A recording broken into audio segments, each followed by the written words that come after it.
Hi everyone, in front of me I've got ULEFONE Note 18 Ultra, and let me share with you how to add or remove a Google account in this device.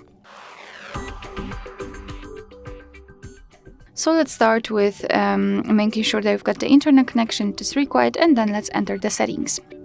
Now we have to scroll down and find passwords and accounts, and tap on Add Account. Choose Google and make sure again that you've got the internet connection. You can use Wi-Fi or mobile data. Confirm it with your screen lock if you've got one.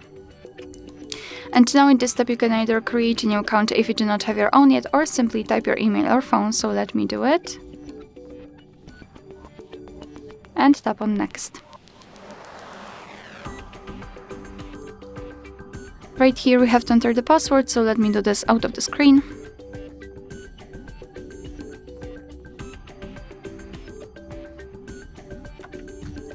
And tap on Next.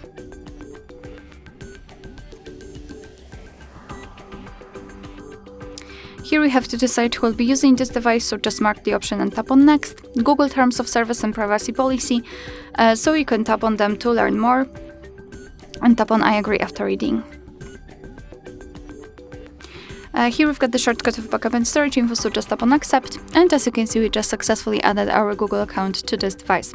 And of course you can always remove it whenever you want to. Just tap on the account and tap on Remove Account. Tap on Remove Account again, confirm it with OK and with your screen lock, and we just successfully removed our account. Alright, so that will be all. Thank you so much for watching. I hope that this video was helpful, and if it was, please hit the subscribe button and leave the thumbs up.